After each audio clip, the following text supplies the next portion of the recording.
Muchas gracias por estar con nosotros. Me voy a permitir saludar al licenciado Gary Rodríguez, que ya está junto a nosotros.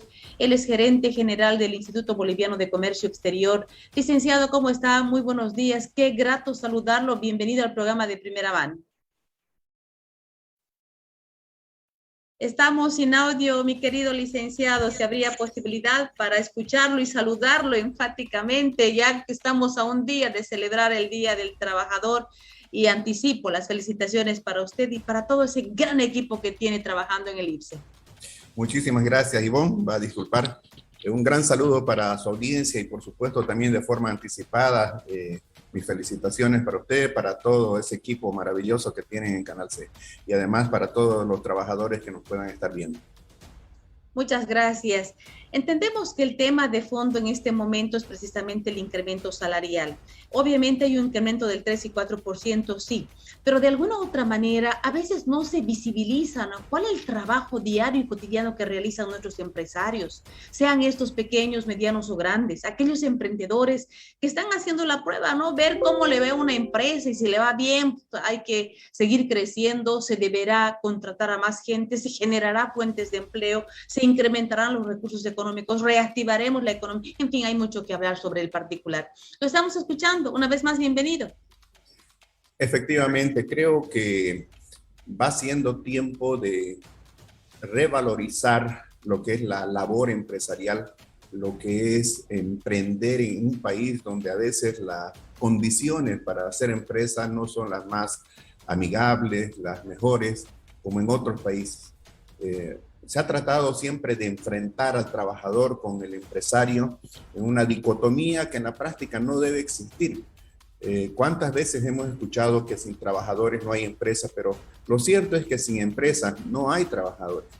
Y para ser empresa hay que tener visión, hay que tener un espíritu empresarial, hay que tener la garra para poder emprender, para poder arriesgar y a través de la búsqueda genuina de un interés personal, generar bienestar para la sociedad. Decía el ex presidente del Banco Central de Bolivia, don Armando Méndez, él decía de que si hay un servidor social, es el empresario. Y él se emocionaba cuando hablaba, como el gran economista que es, él llegó a entender que no todos pueden ser empresarios, digo. Hay que verdaderamente tener ese espíritu, esa garra. Y él decía que el empresario dice, mira el mercado, analiza qué necesidades están insatisfechas, sean productos, sean servicios, y luego ¿qué hace?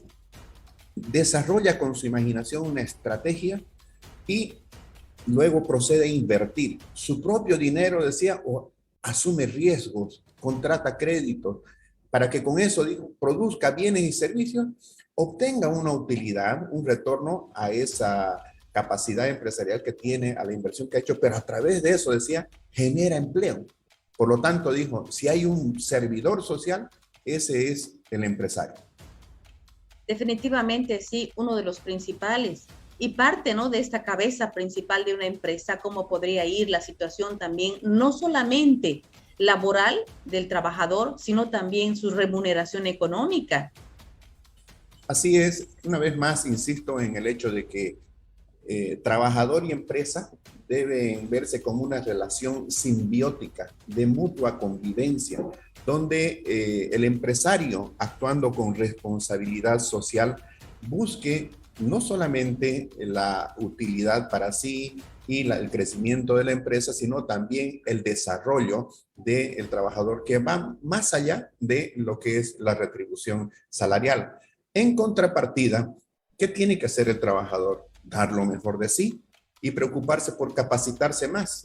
El mundo que vivimos ahora, Ivonne, y usted lo sabe mejor como estudiosa que es, plantea enormes desafíos hacia adelante con la automatización, la robotización, el hecho de que van a haber cada vez menos oportunidades de empleo. Entonces el trabajador tiene que mejorar sus capacidades, tiene que mejorar su productividad y en consecuencia el incremento salarial se debería dar como de forma natural, el incremento de los salarios reales, no nominales, debería ser la consecuencia de una mayor productividad y de que tanto a la empresa como al trabajador les vaya bien.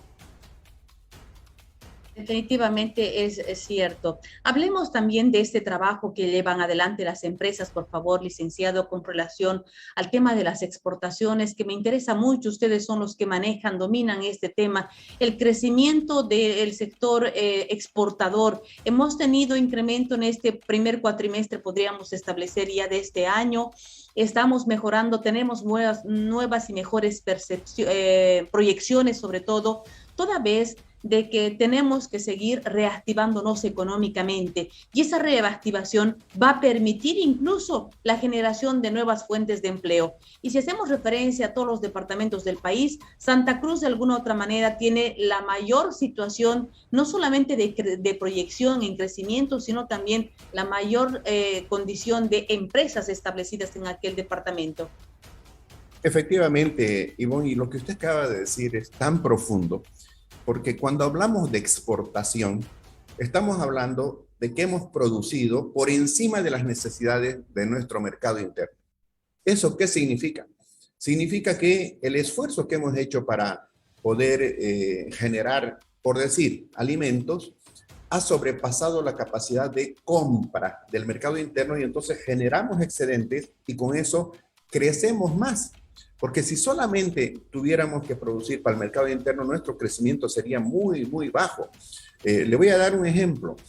Yo empecé a trabajar hace 35 años. Hace 35 años, Santa Cruz exportaba 41 millones de dólares. 41 millones de dólares, ¿ya?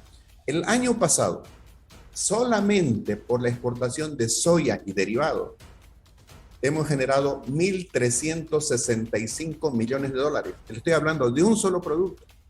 Le voy a mencionar un segundo producto, carne.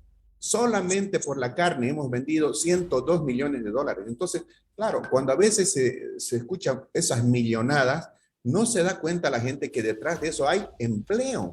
Porque si no hubiéramos tenido esta capacidad de atender los mercados externos, entonces no hubiéramos tenido los decenas de miles de empleos que genera la agropecuaria, la agroindustria, el transporte, el almacenamiento, todo lo que tiene que ver con los servicios conexos, comunicaciones, banca, energía, etcétera. Entonces, cuando usted habla de la exportación, yo quisiera que todos los bolivianos nos entusiasmáramos en que este país debería convertirse en un gran país agroexportador, porque todos los departamentos tienen vocaciones agrícolas y pecuarias para poder desarrollar.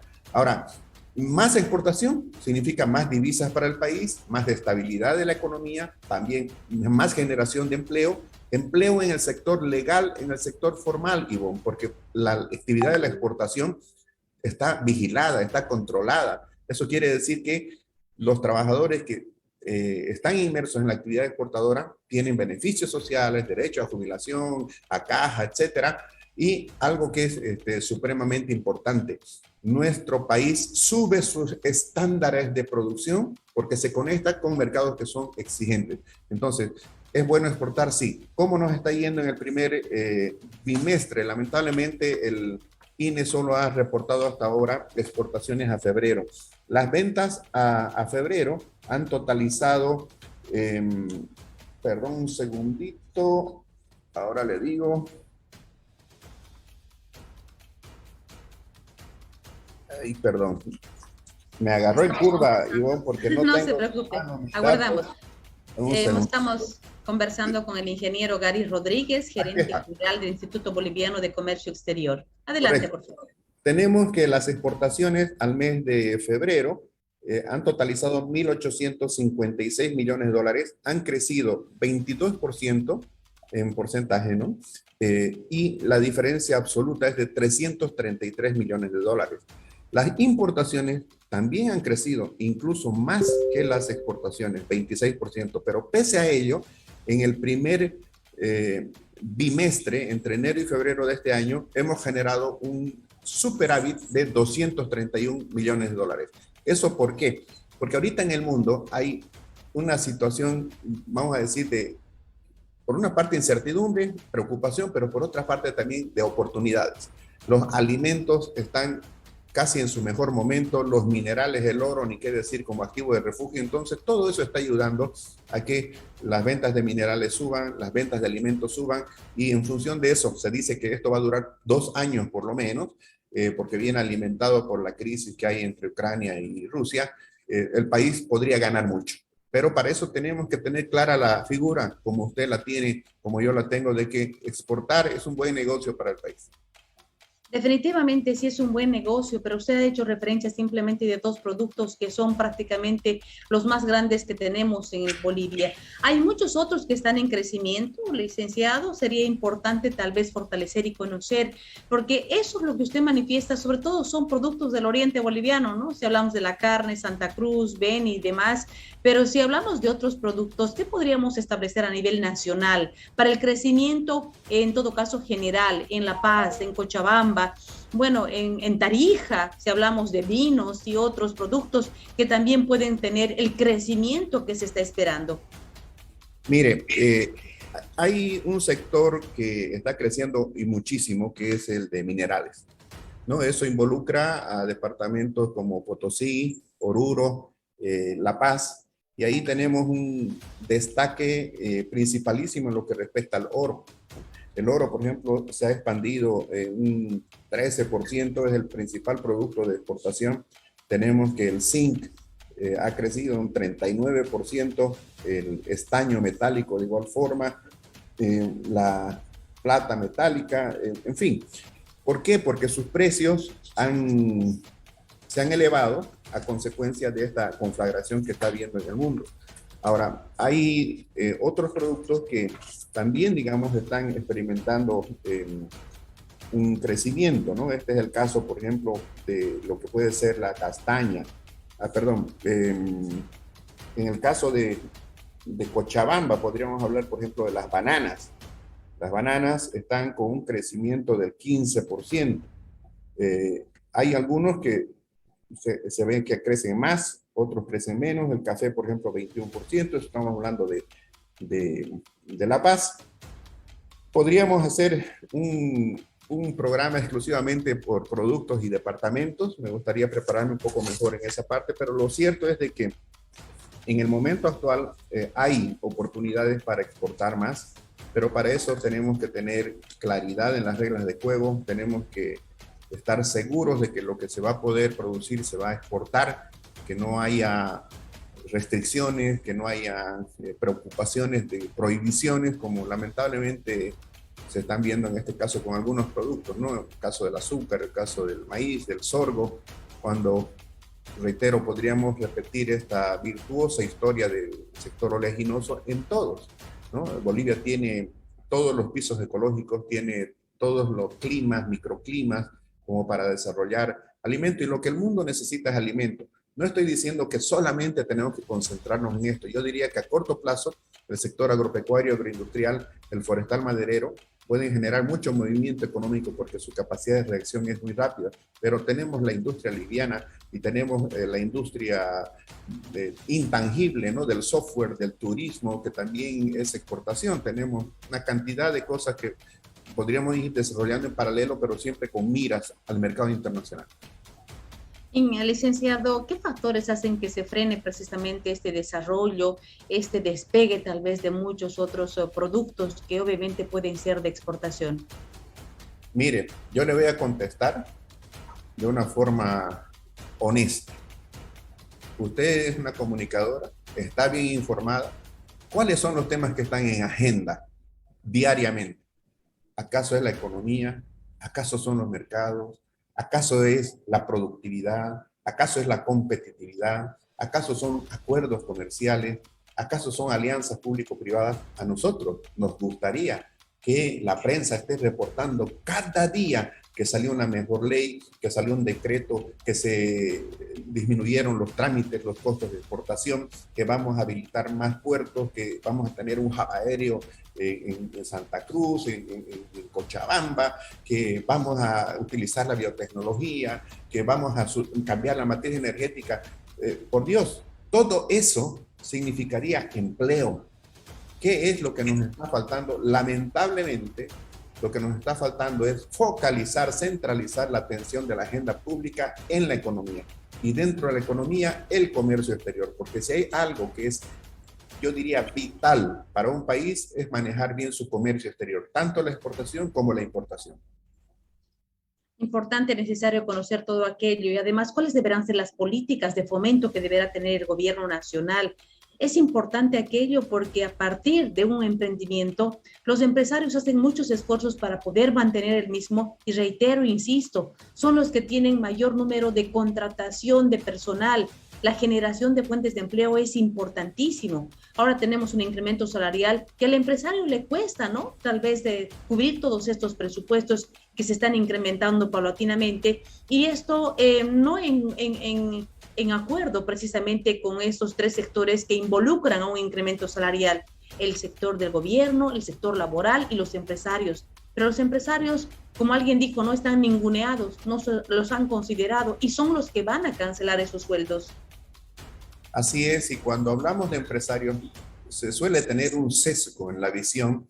Inmediatamente se imagina la persona a las grandes corporaciones, las grandes empresas, etcétera, pero cuando hablamos de empresarios, la gran base de la pirámide empresarial son medianas, pequeñas y microempresas, que hemos escuchado a sus dirigentes, a los dirigentes de la FEDEMIPE, de CONAMIPE, decir de que estaban muy preocupados porque obviamente un mercado interno abarrotado por el contrabando, empresas que han sufrido mucho durante la pandemia en el 2020 y que apenas están empezando a recuperarse, tengan todavía que cancelar un incremento obligatorio ajeno a su realidad. Sectores como el de hotelería, el de turismo, gastronomía, por citar 3 de los 20 sectores, según CAINCO, que hasta el día de hoy no recuperan sus niveles de 2019. Estamos hablando 20 de 35 sectores que hacen a la economía. Entonces, necesitamos definitivamente refocalizar la atención porque la política, la ideología, el partidismo ayudan en el discurso, pero no resuelven los problemas del ciudadano. El ciudadano lo que quisiera es tener un empleo digno, un empleo estable, una previsibilidad hacia el futuro, tener la seguridad de que va a poder educar a sus hijos, de que les va a poder dar oportunidades que de repente esa persona no ha tenido en la universidad o en un posgrado, etcétera. Esa debería ser la agenda, atender a las necesidades más urgentes de la población en salud, en educación, pero también en lo que es oportunidades de generación de empleo, ya sea por sí mismo, ya sea a través de ser contratados por empresas que lo generen. Sin embargo, también el tema de inseguridad jurídica, ¿no? Porque hay algunos empresarios, inversores extranjeros que, bueno, ya no quieren venir a Bolivia precisamente por las experiencias que han sufrido otros, ¿no es cierto?, que han sido inversores. Y creo que también es un elemento negativo precisamente que hagan a que tengamos mayor cantidad de empresas en buenas condiciones, buena posición y que se aumente la productividad y por ende la exportación. Mire, Ivonne, yo voy a ser muy crítico en esto y voy a poner como ejemplo a 2 países. Venezuela, que ha tenido un éxodo de más de 5 millones de personas. ¿Por qué? Porque no tienen para comer, porque no tienen ya esperanza en su país. Y el segundo país que voy a poner de ejemplo es Argentina. Cuando hablo de Venezuela, estoy hablando del país que tiene una de las reservas mundiales más grandes de petróleo. Cuando hablo de Argentina, estoy hablando de un país que hace 80 años estaba en el top, era del primer mundo, era un país que parecía Europa por los migrantes que tuvo, principalmente italianos, españoles, alemanes, etcétera. La Argentina que generaron se equiparaba a los mejores países del tercer mundo y alguien dijo, del primer mundo, perdón, y alguien dijo, qué pena que la Argentina en tan poco tiempo cayó del primero al tercer mundo. ¿Por qué razón? Por el mal manejo de la economía. La economía, cuando no se la maneja bien hoy día, va a ocasionar problemas más adelante. Entonces, tenemos que aprender de eso. De la Argentina en este momento se están yendo las empresas, pero literalmente están cerrando empresas o están trasladando sus empresas a otros países, por ejemplo, Paraguay. que hoy día es un gran polo de atracción de capitales, y también al Uruguay o al Brasil. ¿Por qué se van las empresas? Porque no hay condiciones, no hay previsibilidad, porque se manejó mal la economía allá. Entonces, ¿qué está haciendo Paraguay? ¿Qué está haciendo Uruguay? ¿Qué podríamos hacer nosotros, Ivonne? Ahora que en Chile la situación se está poniendo tan extraña, tan difícil, tan incierta, Bolivia, si fuera inteligente, haría lo que hace Paraguay, haría lo que hace Uruguay. Paraguay le da un tratamiento excepcional al capital extranjero, por supuesto también a los capitales nacionales, y en el caso de Uruguay incluso han llegado a modificar sus leyes para efectos de erradicatoria y nacionalización. ¿Eso qué está haciendo? Que fábricas se están desmontando y trasladando hacia sus países. ¿Qué van a ganar Uruguay y Paraguay? Inversión extranjera directa, ingreso de capitales, tecnología, el know-how administrativo y de gestión, y con ello van a generar empleo para los paraguayos, pero además van a incrementarse las exportaciones. Entonces, creo que eso es lo que nosotros tendríamos que hacer para que nuestro país pueda invertir más desde el punto de vista privado y para endeudarse menos desde el punto de vista público.